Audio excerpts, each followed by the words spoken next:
नमामि धन्वन्तरिमादिदेवं सुरासुरैः वन्दितपादपद्मं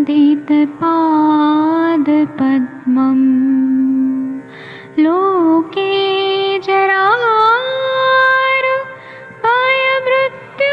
जरामृत्युनाशं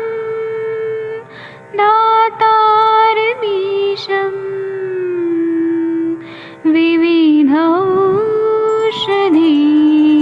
विविधौषधीनां शङ्खं चक्रं जलौकां दधतं मृतघटं चारुतोर्भिश्चतुर्भिः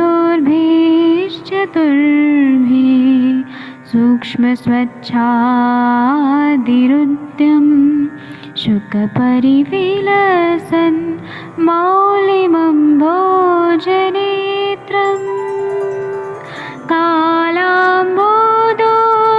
कालाम्बोदोज्ज्वलाङ्गं कटितटविलसत्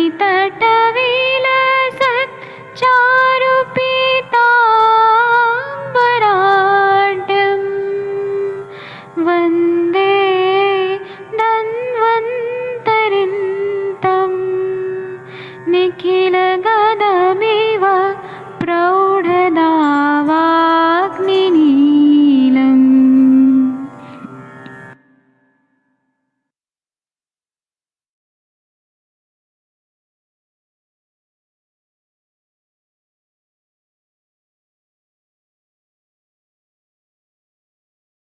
नमस्कार। आज की इस सायंकालीन सत्र में आप सभी का बहुत बहुत स्वागत है। हमारे साथ में यहाँ चंद्रकला जी हैं, यहाँ पे मंगला जी हैं, तनिका जी हैं, चंद्रशेखर जी हैं, नरेंद्र सिंह जी हैं, नीलम पाठक जी हैं, सूरज जंगारे जी हैं, वैद्य शशि तिवारी जी हैं, विजय गर्ग जी हैं।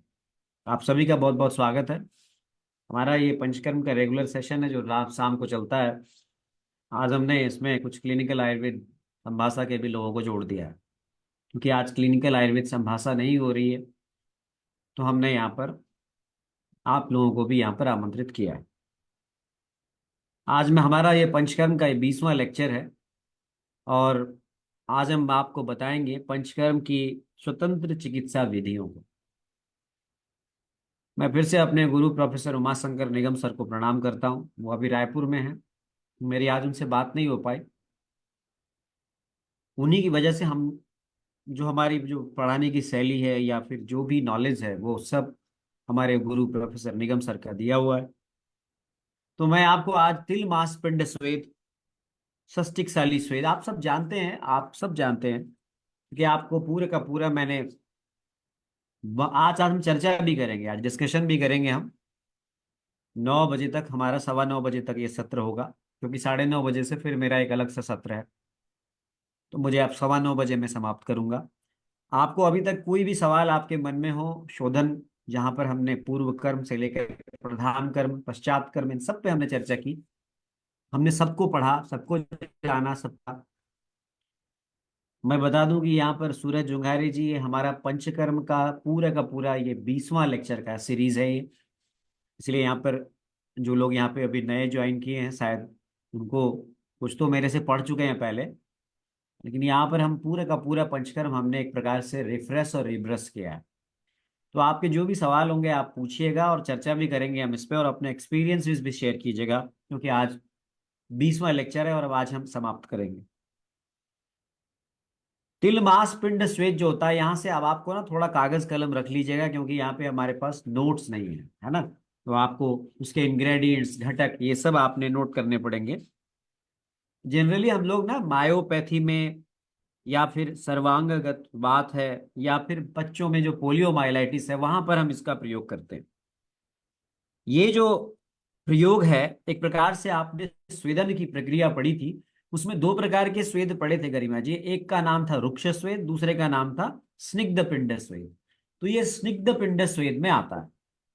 मैंने पहले ही बताया था कि जहां पर भी स्निग्धता, स्वेदन की प्रक्रिया में हम जहां भी स्निग्धता रखते यूज करते हैं, तो उसे हम स्निग्ध पिंड स्वेद, द्रव स्वेद कहते हैं। तो ये स्निग्ध पिंड स्वेद का एक भेद है। अगर कोई पूछे कि कोई ये केरला की विधि है, तो कोई केरला की विधि नहीं है विजय गर्ग जी। ये हमारे स्वेदन की ही प्रक्रिया है, उसका एक स्निग्ध पिंड स्वेद का ये भेद है। क्या इंग्रेडिएंट्स हैं? तो इसमें हम लोग तिल लेते हैं 25 ग्राम, लिख लीजिए आप। इसमें हम लोग उड़द की दाल बिना छिलके वाली लेते हैं 25 ग्राम, चावल 25 ग्राम, और चोकर 25 ग्राम। चोकर आप जानते हैं ना सब। गेहूं का, जब आप गेहूं का आटा पीसने के लिए देते हैं, तो जो उसकी ऊपर से छिलका निकलता है उसे चोकर कहते हैं। बड़ा ही अच्छा होता है। तो इसको हम लोग एक साथ मिला लीजिए इसको। तो आप इसको एक साथ मिला लीजिए, यानी तिल 25 ग्राम ले लीजिए, उड़द की दाल बिना छिलके वाली 25 ग्राम ले लीजिए, चावल 25 ग्राम ले लीजिए, और चोकर 25 ग्राम ले लीजिए। उसको मिक्स करके एक साथ रख लीजिए।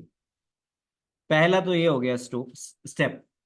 दूसरा जो है, आपने अश्वगंधा मूल 25 ग्राम, नोट कर लीजिए, बला मूल 25 ग्राम। इसको लगभग 400 ml पानी में, यानी 2 गिलास पानी में, 1 गिलास पानी में लगभग लगभग 200 ml आता है पानी। ठीक है ना? जहां समझ में नहीं आए पूछिएगा, सूरज जी आप तो एकदम फ्रेशर हैं अभी। तो दो दो 400 ml पानी में आपने इसको मिलाना है, और धीमी आंच में पकाना है। इसको धीमी आंच में पकाना है, काढ़े काढ़ा बनाना है। जब ये अर्धांश रह जाए, 200 ml रह जाए, 400 ml आपने लिया, 400 ml को आपने पकाया, और जब ये 200 ml रह जाएगा, तो इसमें आपने फिर 200 ml दूध मिलाना है, गाय का दूध। समझ में आ गई बात विजय गर्ग जी? आपने अश्वगंधा मूल 25 ग्राम, बलामूल 25 ग्राम। इन दोनों को आपने 2 गिलास पानी लगभग 400 ml में बॉईल किया।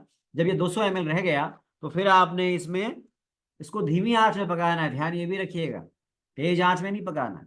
तो इसमें 200 ml आपने दूध मिला दिया, ठीक है जी। अब दूध और काढ़ा दोनों मिला दिया तो कितना हो गया अमाउंट? 200 ml आपका काढ़ा था, 200 ml आपने दूध मिला, बॉईल किया हुआ दूध मिलाएंगे नेचुरली, तो 400 ml हो गया आपका। 400 ml हो गया ना? हो गया नहीं हो गया बताइए? तो 400 ml हो गया।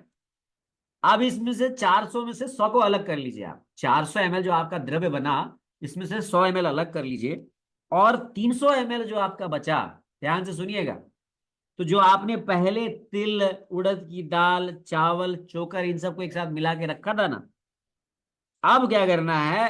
अब आपने इस 300 ml द्रव्य में उसको डाल देना है, वो चारों द्रव्य जो थे आपके। समझ में आया? आया तो यस बोलिएगा चैट बॉक्स में, ठीक है जी। और अब पकाना है इसको। पकाएंगे तो क्या होगा, ये थोड़ा सा पका, इतना पकाना है इसको कि ये लगभग लगभग एक बोलस बन जाए, इसका एक बोलस बन जाए, ठीक है जी। अब इन बोलस को, जो ये बोलस बन गया आपका, जिसमें कि आपने देखा तिल है, उड़द की दाल है, चावल है, चोकर है, नहीं, इसको आपने पकाया है, वो दुग्ध और बला मूल और अश्वगंधा मूल का जो काढ़ा था, जिसमें से आपने 100 ml अलग कर दिया है, 300 ml बचा हुआ है, उसमें आपने इसको मिला के पकाया। समझ में आया नीलम जी? तो जो ये बोलस बचा आपके पास, इस बोलस को आपने, जो मार्किन का कपड़ा होता है, आपने देखा होगा, आप सब पंचकर्मा करते हैं, मार्किन के कपड़े में, स्क्वायर वाले कपड़े में इस बोलस को डाल देना है, और फिर उसको फोल्ड करके इसके ऊपर टाइट कर देना है। पोटली बन जाएगी विजय गर्ग जी। तो पोटली बन जाएगी, ये पोटली बन के तैयार हो गई आपकी। तो 2 पोटली आप बना लीजिए। 2 पोटली बना ली आपने। फोटो दिखाऊं पोटली की? आपको पोटली समझ में आ गई? आई थिंक पोटली सबने बनाई होगी। तो पोटली बना ली आपने। अब इस पोटली को आपने क्या करना है, इस पोटली को आपने, जो 100 ml जो बचा हुआ था आपका, जो शेष था आपका, उसमें डुबोना है। और डुबो डुबो के आपने जो है वो सिकाई करनी है। जहां जहां अफेक्टेड ऑर्गन्स हैं वहां वहां पर सिकाई करनी है। तो all the affected parts you have to give sudation, स्वेदन करना है इसमें।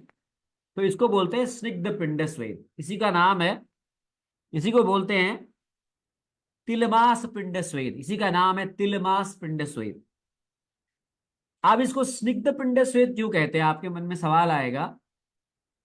तो चूंकि ये जो पिंड स्वेद, पिंड तो आपने बनाया, मैंने पहले भी बताया था, जब आपको स्वेदन बताया था तो बताया था मैंने, पिंड तो आपने बनाया। पिंड से स्वेदन करने से पहले आप स्नेहन करते हैं, लोकल स्थानीय स्थानीय अभ्यंग करते हैं आप अभ्यंग के लिए महामास तेल है, महानारायण तेल है, चंदन बला लाक्षादि तेल है, इनसे आपने मसाज किया। और फिर मसाज करने के बाद जो ये बोलस बनाया आपने पोटली के स्वरूप में, जहां नहीं समझ में आएगा पूछिएगा, फिर आपने वहां पर स्वेदन किया, सिकाई करी। तब तक सिकाई करनी है, बहुत इंपॉर्टेंट बात है इसके आगे की, तब तक सिकाई करनी है रेखा जी, जब तक कि जो पोटली का अंदर का मटेरियल खत्म ना हो जाए। यानी जो पोटली के अंदर पका हुआ अन्न है, जब तक वो खत्म ना हो जाए तब तक सिकाई करनी है। और खत्म हो जाने के बाद गरिमा जी क्या करना है, पोटली खोलनी है, और जो बचा हुआ जो द्रव्य है, जो आपका सिद्धित अन्न है, उसको वहीं पर लेप कर देना है, प्रभावित अंग पर ऊपर से उसका लेप कर देना है, ठीक है जी, जब तक कि वो सूख ना जाए। सर फीट में स्प्रेन के बाद जल्दी रिकवरी के लिए भी स्निग्ध स्वेदन करें। देखिए जहां स्प्रेन है, जहां पर पाँव की बात आप कर रहे हैं, तो वहां पर भी आप दे सकते हैं, कोई दिक्कत नहीं। स्प्रेन जो है ना, लिगामेंट इंजरी है, लिगामेंट इंजरी है, तो आपने वहां पर मूवमेंट रेस्ट्रिक्शन देना है, रू मूवमेंट रेस्ट्रिक्शन देना है वहां। और वहां पर ज्यादातर हमारा फोकस मूवमेंट रेस्ट्रिक्शन पे होता है। लेकिन अगर वहां पर स्वेदन, अगर आप सूजन है वहां पर, सूजन है अगर आपको वहां पर, तो आपने देखा होगा हम लोग क्या करते हैं, नमक जो है पानी के घोल में सिकाई करने के लिए कहते हैं, देखा होगा आपने। तो वहां भी कर सकते हैं आप, इसका इंडिकेशन भी हम आपको बताते हैं। उसको हम लोग 21 दिन तक कराते हैं इसको, खासकर इसको हम लोग करते हैं, लेकिन चूंकि ये नरिशमेंट करता है तो क्षयजन्य जहां पर संप्राप्ति है, मांस क्षय है, जहां मांसगत वात है, जहां पर सर्वांगगत वात है, और विशेषकर लोकलाइज्ड भी अगर वात है तो वहां पर हम इसका प्रयोग कर सकते हैं। लेकिन ये पोलियोमाइलाइटिस आजकल तो बहुत कम मिलते हैं ऐसे केसेस, खासकर बच्चों में कोई डिसेबिलिटी है, पोलियो का केस है, तो वहां पर हम लोग इसका जो है, इसका तिल मांस पिंड स्वेद करते हैं। ठीक है जी, समझ में आया जी? तो मांडवी जी, इसको आप प्रयोग कर सकते हैं, लेकिन मेरा जो मानना है कि इसका प्रयोग जहाँ क्षय की, जहाँ क्षयजन्य संप्राप्ति है, क्षय के कारण वात का प्रकोप हो रहा है, वहां पर आप इसका प्रयोग कीजिए तो ज्यादा अच्छा रहेगा। ठीक है जी? तो एकदम समझ में आ गया विजय गर्ग जी? एकदम दिमाग में पूरा फार्मूलेशन फिट कर दिया मैंने आपका। रिपीट करता हूं फिर से। गरिमा जी, आप तो करती होंगे, बताइए आप करती हैं कि नहीं करती हैं? मुझे लगता है आप तो करते ही होंगे। मैं अनम्यूट करता हूँ। एक मिनट। हाँ, करते हैं। कहाँ कहाँ करते हैं जरा बताइए गरिमा जी। सर प्रणाम। प्रणाम। हाँ जी सर, करते हैं सर। मेन तो सर इसमें विटामिन डी डेफिशिएंसी में भी करते हैं, वेरी नाइस। पोलियोमाइलाइटिस में। वेरी और गुड। सर मैंने उसमें भी करा है सर, वेरिकोज में भी करा है। तो उसमें भी मुझे जी। थोड़ा सर मिलता है रिजल्ट, वेरिकोज में अगर हम करें तो। क्योंकि सर उसमें अभ्यंग तो नहीं करेंगे वेरिकोज ना, में, नहीं नहीं। तो इसलिए मैंने षष्टिक शालिक भी किया है यूज। हाँ, ये तिलमास तो पिंड स्वेद है। षष्ठिक साली में भी यही चीजें हैं, थोड़ा सा, थोड़ा थोड़ा सा सा चेंज, डिफरेंस है सर। थोड़ा हाँ जी डिफरेंस है, हम सर। उस पे भी आएंगे अभी। हाँ जी अब सर। मांडवी जी बोलती है कि पेशेंट बोलता है कि बार बार पैर टेढ़ा पड़ता है, तो क्या प्रेफर करें? वहां करिए ना आप मांडवी जी, बहुत अच्छा रिजल्ट मिलेगा, आप करिए। वहां पर आप ये जो तिलमास पिंड स्वेद है इसका प्रयोग कर सकते हैं। तो मैं रिपीट कर देता हूं आप सभी के लिए कि 25 ग्राम आपने तिल लेना है, उड़द की दाल बिना छिलके वाली 25 ग्राम, साथ में चावल 25 ग्राम, साथ में चोकर, गेहूं का जो चोकर है वो 25 ग्राम, इन सबको मिला के एक साइड में रख लीजिए विजय जी। और अश्वगंधा और बला मूल का जो है 25-25 ग्राम लेकर के 400 ml में आपने इसको बॉईल करना है धीमी आंच पे। जब ये 200 ml रह जाएगा तो इसमें 200 ml दूध मिला दीजिए गुनगुना गाय का। और फिर आपने क्या करना है, 400 ml हो गया, 400 ml में से आपने 100 ml अलग कर दिया, 300 ml जो बचा उसमें आपने पहले जो द्रव्य संग्रहित किए थे उसको आपने पकाया, पका के बोलस बनाया, बोलस को पोटली में बांधा, 2 पोटली बनाई, सिकाई करी, सिकाई तब तक करी जब तक कि पूरा बोलस खत्म नहीं हो गया, सूरज जी। और जो बचा हुआ द्रव्य है उसको वहीं पर फैला दिया जब सूखने तक। इसका इंडिकेशन है मांस क्षय। मांस क्षय जहां पर muscular dystrophy, Duquesne muscular dystrophy, sir knee pain और कम गैप में कर सकते हैं क्या? नहीं, वहां पे आप दूसरी चीज करिए तनिका जी, वहां पे आप जानू बस्ती करिए। वहां इसको ज्यादातर आप क्षय क्षय वाली स्थिति में करिए, जहाँ पे मांस क्षय हो रहा हो, यहाँ पे जो है, कई बार ऐसा होता है कि आपने देखा होगा, कई बार बहुत सर्जरी के बाद, ऑर्थोपेडिक सर्जरी के बाद पेशेंट कई दिन तक बेड रिडन होता है, तो मसल वीक हो जाती है। मेरी खुद की भी मसल वीक हो गई थी during the surgery, after surgery. तो वहां पे आप कर सकते हैं, जहाँ क्षय है वहां कीजिए आप, है ना? तो आप इसको इंडिकेशन लिख लीजिए विजय जी। इसको आप लोग मांस क्षय में, इसको आप मांसगत वात में, बाल पक्षवद में, मायोपैथी में कर सकते हैं इसको, बहुत ही अच्छे रिजल्ट। अब आइए षष्टिक साली स्वेद, इसी का इम्प्रोवाइज्ड वर्जन है।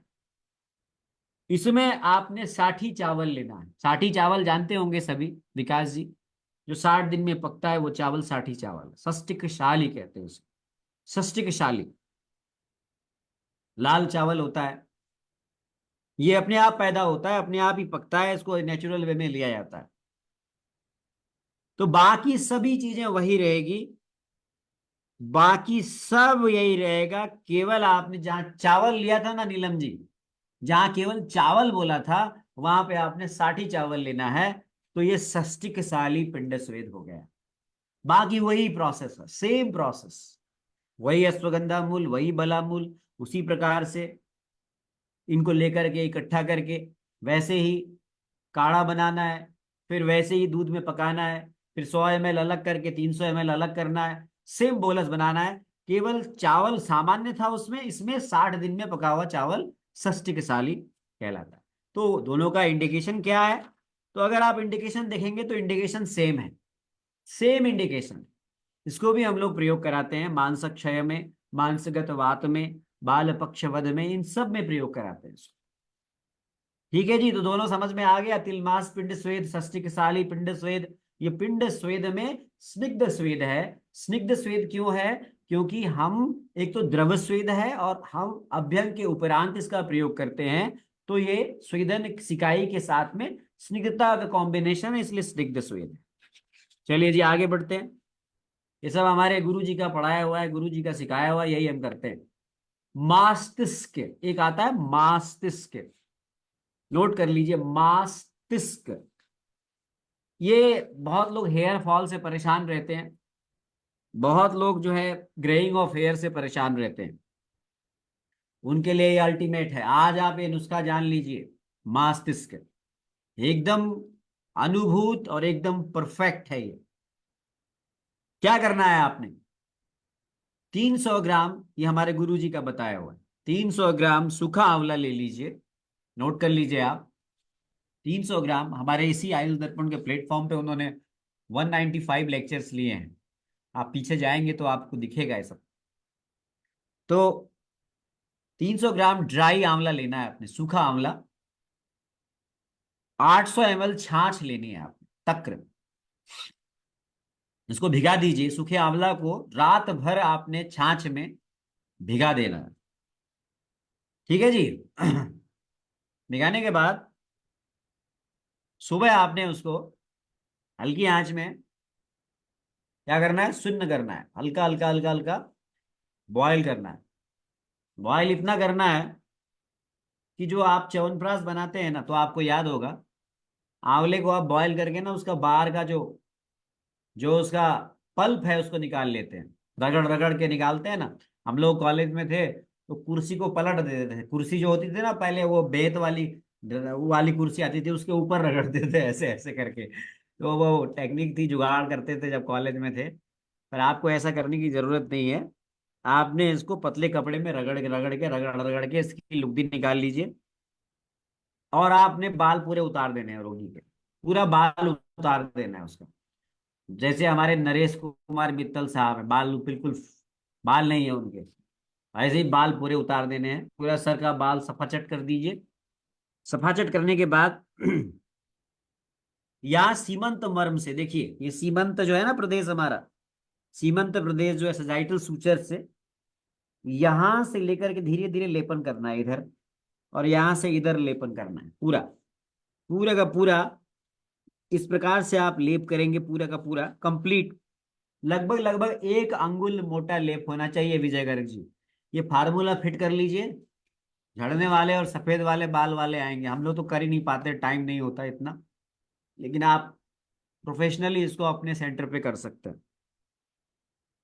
अब यहाँ पर जो आपका अधिपति मर्म है ना, जहाँ चोटी निकलती है, अधिपति मर्म जो है, वहां पर मैं बार बार जब मर्म पढ़ाता हूं तो मैं बोलता हूँ, ये अधिपति मर्म पर अगर आपने ऑयल को रोका, आप याद कीजिएगा जब मैंने मर्म पढ़ाया होगा, तो मैंने बोला था इसका बहुत पॉजिटिव इफेक्ट है।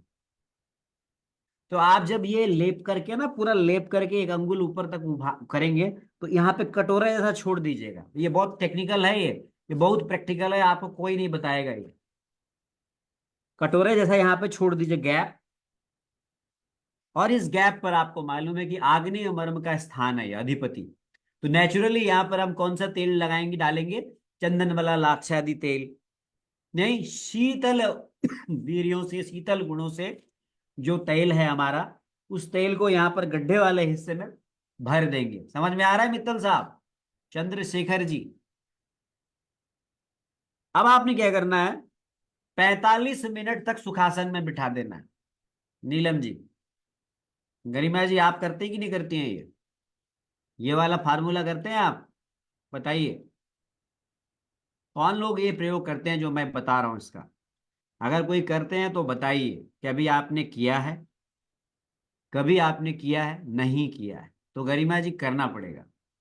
अब जो है आप अपनी क्लिनिक पर मस्तिष्क का प्रयोग करेंगे। कुछ नहीं है, बहुत सरल है। सूखा आंवला मिल जाता है, छाछ मिल जाएगा। क्या करना है? कुछ भी नहीं, रात भर डुबा देना है उसको, सुबह हल्का हल्का शून्य करना है। सर मेल पेशेंट तो मान जाते नहीं, मैं फीमेल की बात के लिए हम तरीका बताते हैं आपको। फीमेल का बाल मत उतारिए, फीमेल के ऊपर से ही लेप कर दीजिए, ऊपर से ही लेप कर दीजिए। ठीक है मांडवी जी, जुगाड़ भारत में चलता है ना।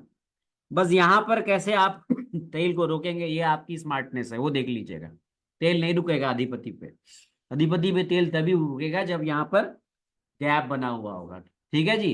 इसीलिए लेप तो आप कर सकते हैं, पर इसको आप वहां पर तेल को रोक नहीं पाएंगे आप।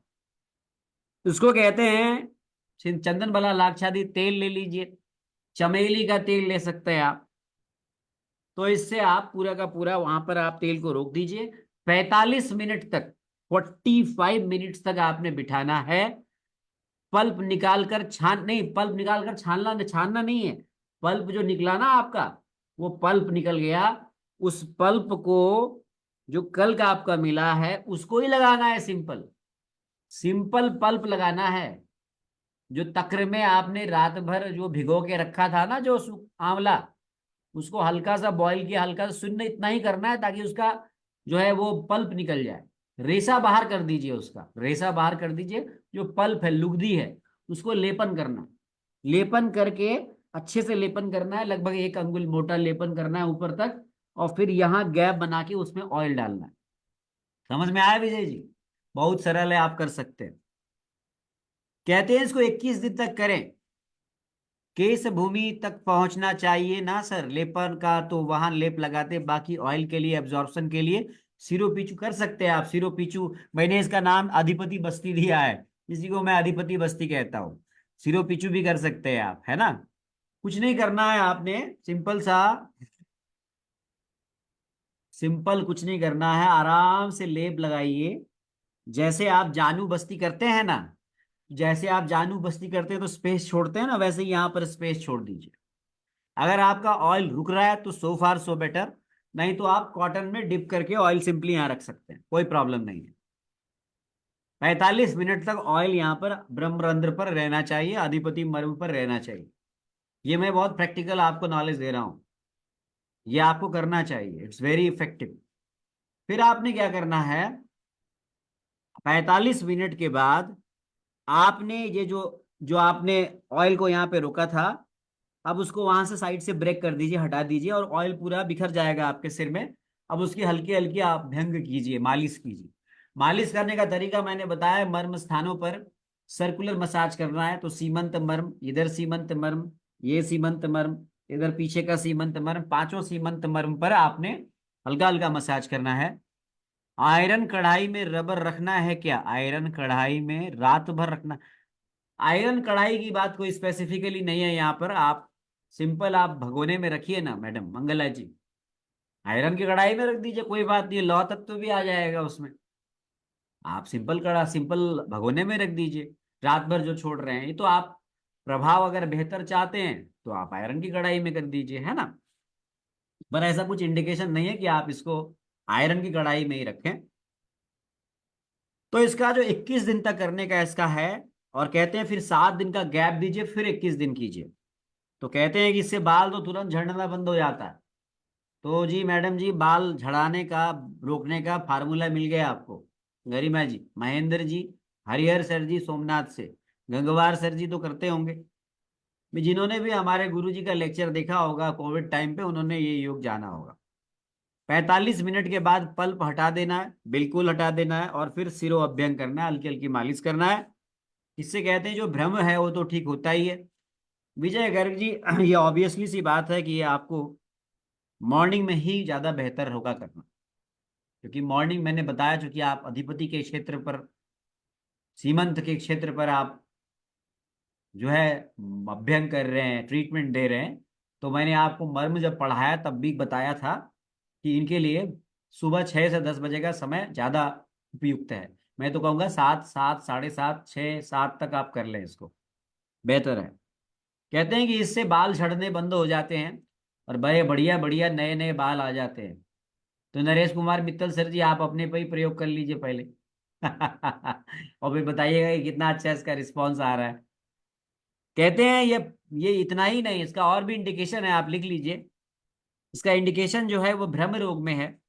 इसका इंडिकेशन जो है वो अर्दित में है, फेशियल पैरालिसिस। अर्दितम नावनम मूर्धि तैलम तर्पणमेव च नाड़ी स्वेदोपनाह स उपनाह। ये अर्दित का लाइन ऑफ ट्रीटमेंट है आचार्य चरक ने, मुझे हमारे अभी तक याद है चिकित्सा सिद्धांत। तो मूर्धि तैलम, मूर्धि तैलम है ना, आप सिर पे तेल लगा रहे हैं ना, तो अर्दित में भी काम आए। ये उच्च रक्तचाप, चूंकि शीतल, आपको मैंने जब मर्म पढ़ाया था तब भी मैंने कहा था कि जो अधिपति मर्म है, ये मर्म अगर आप इसको सही से मैनेज करते हो तो ये उच्च रक्तचाप में भी कारगर है। लेकिन कब? जब आपने शीत वीर्य से गुणों से सिद्धित तैल का प्रयोग करके इस मर्म को उपचारित किया है, तो आप इसको उच्च रक्तचाप में प्रयोग करो, या अनिद्रा में प्रयोग में आएगा। ये माइग्रेन की प्रॉब्लम्स में बहुत अच्छा रिजल्ट देता है। तो ये इतने बीमारियों में बेहतरीन काम करता है। तो ये हमने आपको मस्तिष्क बताया। सर रक्त मोक्षण भी बता देना, थोड़ा सा बता देंगे, कल बताएंगे, चिंता नहीं करिए, हमारे दिमाग में है वो, हम आपको बताएंगे। आपको पूरा शोधन कंप्लीट करके ही मैं आपका ये सत्र समाप्त करूंगा। हालांकि मेरा ये रूटीन से थोड़ा सा अलग है, इस वक्त मुझे आराम करना होता है, लेकिन मैं चूंकि पढ़ाऊंगा आपको, और मैं प्रयास करूंगा कि आपको डिजीज वाइज पंचकर्मा भी पढ़ाऊं, लेकिन थोड़ा सा गैप दूंगा, है ना, थोड़ा सा ब्रेक देके, तब तक आप इसको प्रैक्टिस करिए। संतोष जी दोबारा लिखिए आप। ड्राई आंवला लेना है आपने सर, उसको आपने 300 ग्राम ड्राई आंवला लेना है। सूखा आंवला 800 ml छाछ में पकाना, भिगो देना है रात भर। रात भर आप उसको भिगो दीजिए। भिगोने के बाद सुबह हल्की आंच में उसको सुन्न कीजिए, थोड़ा सा बॉईल कीजिए। बॉईल करने के बाद गुठली से उसके रेसे अलग करके पल्प को अलग कर लीजिए। कपड़े में हल्का सा रगड़िए तो अलग हो जाएगा। अगर पुरुष रोगी है तो आप उसे तैयार कर सकते हैं बालों को कटाने के लिए। महिला रोगी है तो शायद दिक्कत आएगी। तो आप, पुरुष रोगी है तो उसको मुंडन करा दीजिए, और उसको बालों पर उसके लेप, कल का जो पेस्ट बनाया आपने उसका लेप, कम से कम 1 अंगुल मोटा लेप अधिपति के गैप को छोड़ते हुए चारों तरफ बना दीजिए। और उस अधिपति के गैप में आप वहां पर चंदन बला लाक्षादि तैल या फिर कोई और शीत वीर्य द्रव्यों से सिद्ध तैल का आप प्रयोग करिए। 1 इंच व्यास का गड्ढा बना करके वहां पर भर दीजिए। 45 मिनट तक रोगी को सुखासन में बैठने के लिए कहिए। फिर बाद में सिर से धीरे धीरे लेप निकालते हुए, और जो बचा हुआ तेल है उसको पूरे सिर पर सिरो अभ्यंग में प्रयोग कीजिए। ये योग बहुत ही बढ़िया है। ये खालित्य में, पालित्य में, भ्रम में, अनिद्रा में ये काम आता है। तो हम उम्मीद करते हैं कि गरिमा जी आप अपने सेंटर में आप मस्तिष्क का प्रयोग जरूर करेंगे। बहुत सारे लोग जो है वो बाल के झड़ने से, बाल के सफेद होने से परेशान है। भ्रम और अनिद्रा भी बहुत लोगों को है। तो वहां पर ये बहुत ही अच्छा प्रयोग आपने आज सीखा। ठीक है जी, ये भी आपने जान लिया। अब आइए पत्रपिंड स्वेद, पीपीएस लिखते हैं शॉर्ट में पर्चे पे पंचकर्मा में। आपको हम ऐसे पढ़ा रहे हैं, आपको दिख रहा होगा, आपको लग रहा होगा अच्छा जी नीलम पाठक जी कुछ पूछ रहे हैं, बोलिए जी मैडम, बोलिए बोलिए बोलिए मैडम। सर हमारे हस्बैंड गंजे हैं उनको। तो पहले आप हस्बैंड पे ही प्रयोग स्टार्ट कीजिए, और जब उनके बाल आने लग जाएंगे ना, तो फिर आप यहीं पर आपको बुलाएंगे और आपके फीडबैक उनके सामने रखेंगे। ठीक है जी। तो हम कहते हैं प्रत्यक्षम किम प्रमाणम, प्रत्यक्ष प्रमाण की क्या आवश्यकता है। तो चलिए आपके लिए ये जो है होमवर्क रहा, कल से आप मस्तिष्क स्टार्ट करेंगे उनका। अब बोलिए जी गर्ग साहब। सर आंवला को फर्मेंटेशन करके और अगर उसका अल्कोहल के रूप में अगर निकाला जाए तो वर्क कर सकता है सर इस पे? मेरा कोई अनुभव नहीं है, मैं कुछ नहीं कहूंगा, क्योंकि अल्कोहल के साथ में आप फर्मेंटेशन करेंगे तो वो फिर नहीं, फर्मेंटेशन करके और जो वाष्पीकृत करके और वो निकाला जाए फर्मेंटेड तो? अल्कोहल, फर्मेंटेड होने के बाद भी तो अल्कोहल ही बनेगा उसमें। जी सर, जी सर। तो वे अल्कोहल का मेरे हिसाब माइक्रोलाइट से, हो जाए सर वो। हाँ जी, माइक्रोनाइज्ड हो जाता है सर वो। माइक्रोनाइज होता है, एब्जॉर्प्शन उसका थोड़ा ज्यादा होगा, पर ये हमारा जो उद्देश्य है उससे अलग है, वो अलग इलाज हो गया, उसको जी सर। मस्तिष्क नहीं कहेंगे, that is a different thing, है ना। हो सकता है उसका भी लाभ हो, मैं मना नहीं कर रहा हूँ, क्योंकि आप सीमंत और अधिपति मर्म पर उपचारण दे रहे हैं तो लाभ तो मिलेगा ही उसका, है ना। लेकिन जी this sir. Is the right way. Sir result कितने दिन में आता है बोलने को? रिजल्ट आ जाएगा ना, आप प्रयोग तो करिए पहले। हम्म। ये रिजल्ट कितने दिन में आता है नीलम पाठक जी बताएंगे आपको? नहीं। देखिए हाँ मैं, बिल्कुल। जी, देखिए मैं टू बी फ्रैंक बताऊं, अगर कोई व्यक्ति कंप्लीट बाल्ड हो, मेरा ये मानना है, तो उसके बाल तो नहीं आएंगे। लेकिन किसी को ग्रेइंग ऑफ हेयर्स या हेयर फॉल की समस्या है फिजियोलॉजिकल कंडीशंस के कारण से, तो वहां पर इसके रिजल्ट आएंगे। अब अनुपम खेर साहब के तो बाल आने से रहे, आप अगर सोच रहे होंगे तो मास्टिस करा के बाल आ जाते तो फिर सारे ये ट्राइकोलॉजी के सेंटर चल रहे सब बंद हो गए होते। बाल वहीं आएंगे जहां गुंजाइश होगी, है ना। निश्चित रूप से हमें वहीं पर इसका प्रयोग करना है। आइए अब हम जानते, फिर भी आप बहुत, आजकल बच्चों को बड़ी समस्या है नीलम जी, आजकल बाल सफेद हो रहे हैं, बाल गिर जा रहे हैं, बहुत समस्या है, स्ट्रेस बहुत है। तो मुझे जो लगता है कि ये स्ट्रेस को कम करता है और हेयर रूट्स को, हाँ सूरज जुंगारी जी भी कह रहे हैं, सूरज जी उनको भी जरूर बताइएगा पहले, लेकिन आप प्रयोग करिएगा। एलोपेशिया एरेटा में क्या करें सर? एलोपेशिया एरेटा में भी काम करेगा ये, आंवला है ना, काम करेगा ये, आंवला है काम करेगा। और बल्कि जो आपने बताया है शायद वो भी प्रयोग करके आप देख सकते हैं एलोपेशिया एरेटा में, अल्कोहल बेस वाला। मेरा कोई एक्सपीरियंस नहीं है इसलिए मैं कुछ कहूंगा नहीं, पर काम करेगा। अब हम पत्रपिंड श्वेत की बात करते हैं, जो हमारे पंचकर्म के चिकित्सक बंधु जो हैं बहुत कॉमनली प्रयोग करते हैं। ये जो पत्रपिंड स्वेद है, जिसे शॉर्ट में पीपीएस कहते हैं, ये बहुत ही आसान है, आपको कुछ नहीं करना है सर। आप जो है अपने आसपास एक बार बजट मार लीजिए पंचकर्मा सेंटर के आसपास, आपको अरंडी का पत्ता मिल जाएगा, विजय गर्ग जी, नीलम पाठक जी मैडम मिल जाता है। सुबह सुबह भ्रमण कीजिए, अरंडी के पत्ते ले आइए, हम यही करते हैं। पारिजात के पत्ते मिल जाएंगे आपको, हर श्रृंगार के। सर कल्क रीयूज कर सकते हैं, कल्क रीयूज नहीं करेंगे, मित्तल पटेल जी कल रीयूज नहीं करेंगे सर, पोटेंसी कम हो जाएगी ना उसकी। पैसा ले रहे हैं आप मरीज से तो यार उसको फ्रेश दो ना, रीयूज क्यों करना है? भाई आप यूज कर सकते हैं, पर उसका एक बार जो है उसकी जो है जो उसके पोटेंसी है वो आपने दे दिया उसकी। देखिए जो हमारे, जो आपको बताऊं मित्तल जी, अभी एक बहुत बढ़िया चिकित्सा के बारे में मैं सुन रहा हूं, मैं उस पर काम करूंगा। उसको बोलते हैं बैक थेरेपी, पुष्पों से चिकित्सा। पुष्प जो है, फ्लावर्स की जो वाइब्रेशंस हैं, यानी जो प्लांट्स हैं वो वाइब्रेशंस देते हैं। प्लांट्स की भी अपनी ऊर्जा होती है, लिविंग बीइंग है ना वो। जैसे इंसान के अंदर ऊर्जा है, प्राण की ऊर्जा, उसको हम दूसरे में ट्रांसफर करके हम ठीक करते हैं ना, आंगिरसी विद्या। तो प्लांट भी तो लिविंग है, कभी आपने सोचा है इस चीज को? प्लांट में भी तो प्राण है ना, प्लांट में भी तो जीवात्मा है ना, तो प्लांट से भी तो हम ठीक कर सकते हैं। तो ये अंग्रेजों ने ये थेरेपी डेवलप की है, और पुष्प चिकित्सा है एक प्रकार से ये। तो कहने का अर्थ ये है कि आप कोई फल ले रहे हैं और किसी औषधि का, किसी का किसी का कोई भी पार्ट ले रहे हैं आप, तो उसके अंदर भी एनर्जी है। हालांकि वो आप डेड ले रहे हैं, डेड करने के बाद ले रहे हैं, लेकिन है तो वो प्राण की शक्ति से ही जीवित, जो एक जीवित, हम उसे कहेंगे कि वो एक जीवित ही पिंड है, उसका ही तो पार्ट ले रहे हैं ना। तो निश्चित रूप से उसकी ऊर्जा ट्रांसफर होती है, इसीलिए कहा गया है कि जो फ्लावर आप लेते हैं, जो पत्तियां लेते हैं, उसके लिए दिन नक्षत्र इन सब की बात की गई है द्रव्य गुणों में, आप देखिए।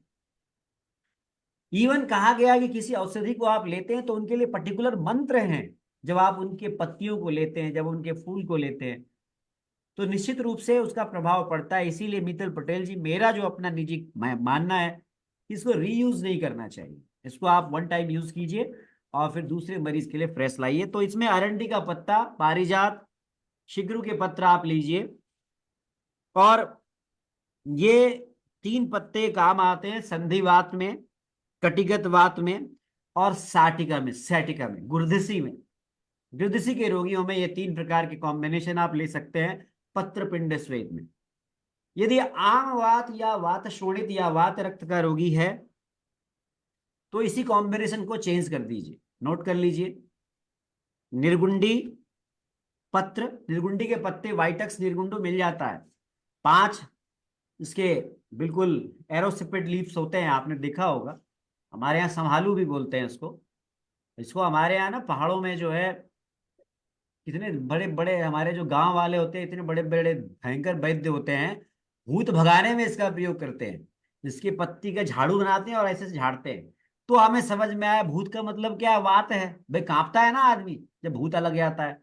तो ये वात शावक होता है। निर्गुंडी, निर्गुंडी जो है वात शावक है। उसका भूत तो भागेगा ही ना, वात का समन हो जाएगा। जो उसको जो दौरे पड़ रहे हैं, आक्षेप जो आ रहा है वो कम हो जाता है। तो ये निर्गुंडी पत्र लीजिए आम वात या वात शोणित में, अरंड पत्र लीजिए, अर्क पत्र लीजिए। अर्क भी कैलेट बहुत बहुत बढ़िया है, बहुत प्रभावी होता है, कैलेट्रोपिस प्रोसेरा। अड़ूसे का पत्ता लीजिए, एडथोडा वेसिका। या फिर अड़ूसे का पत्ता नहीं मिलता तो धतूरा का पत्ता लीजिए, धतूरा, धतूरा स्ट्रोमोनियम। इसके बाद अलावा आम वात या वात शोणित में इतना तो पत्ता आप इकट्ठा कर लीजिए। साथ में मेथी 20 ग्राम, लहसुन 20 ग्राम, नींबू स्वरस, नारियल का चूरा, इतनी चीज आपको इकट्ठी रखनी है। बनाएंगे कैसे हम बताते हैं अभी। यानी अगर केवल संधिवात, कटिगत वात, ग्रीवा स्तंभ, ग्रदसी का रोगी है तो आपने कुछ नहीं करना है। निर्गुंडी का पत्ता, अरंडी का पत्ता, पारिजात का पत्ता, शिग्रु का पत्ता लेना है। यदि आपका रोगी आमवात या वात शोणित का है तो आपने निर्गुंडी का पत्ता, अरंडी का पत्ता, अर्क पत्रा, अड़ूसा का पत्ता, धतूर पत्र, साथ साथ मेथी 20 ग्राम, लहसुन 20 ग्राम, नींबू स्वरस भी आपको थोड़ा सा, थोड़ी मात्रा में 5 से 10 ml, और नारियल का चूरा ये लेना।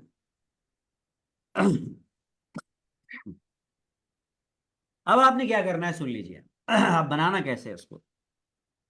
तो आपने तेल भी लेना है, तेल भी इकट्ठा करके रखना है। चाहे आप महानारायण तेल लीजिए, चाहे महामास तेल लीजिए, चाहे दसमूलादि तेल लीजिए, चाहे आप प्रसारणी तेल लीजिए, चाहे धन्वंतर तेल लीजिए, कोई भी कोट्युम चिक्यादि दुनिया भर के तेल आते, कोई भी आप तेल रख लीजिए, तेल आपको लेना है। आमवात या वात रक्त का रोगी है तो आप विशेष रूप से विषगर्भ तेल, सैंधवादी तेल और निर्गुंडी तेल लीजिए, आप बढ़िया काम करते हैं। अब आपने क्या करना है, लगभग लगभग जो आपने तेल चयनित किया, आपने प्लान बनाया कि मुझे पत्रपिंड स्वेद करना है, तो आपने कोई तेल सेलेक्ट कर लिया इनमें से, तो आपने 30 ml तेल को कढ़ाई में डालना है, कढ़ाई में गर्म करना है। गर्म किया आपने नीलम जी, कर दिया गर्म आपने वर्चुअली। मान लीजिए आप विचार कर ली, कढ़ाई में आपने 30 ml तेल डाल दी। तेल डालने के बाद लहसुन और जीरा डाल दीजिए उसमें, फौरन डालते हैं ना, बघारते हैं उसको सब्जी बनाते समय। अब जो ये पत्ते आपने लिए थे, जो इकट्ठा करके लाए थे आप, इनको बारीक बारीक सब्जी के जैसे काट लीजिए। ठीक है जी विजय गर्ग जी, खाना सब्जी बनाया नहीं बनाया, जिसको सब्जी बनाना आएगा वो पत्र पिंड स्वेद करना आएगा उसको। सेम सब्जी बनाने की प्रक्रिया है। पहले तेल 30 ml डाला, फिर उसमें बघार लगाया, फिर इन पत्तियों को छोटा छोटा काटा, काटने के बाद इनको ये करना है, फ्राई, फ्राई करना है। जी सर। फ्राई करने के बाद इसमें डालना है मेथी, फिर नींबू का स्वरस, फिर नारियल का चूरा, फिर डाल दिया इसको, और थोड़ा सा पानी डाल दो इसमें, हल्का सा, थोड़ा रस छोड़ेगा ना तो लुगदी बन जाएगी इसकी, बोलस। समझ रहे हैं, साग बनाना तो आता होगा आपको, साग बनाया कि नहीं बनाया घर में, सेम टू सेम साग बनाना है। जब लुगदी बन जाएगी, ये बोलस बन जाएगा थोड़ा, तो उसको पकाइए धीमी आंच में। अब 2 पोटली वैसे ही जैसे आपने ली थी, 2 आपने मार्किंग के कपड़े स्क्वायर वाले, उसमें इसको लुगदी को डाल दीजिए।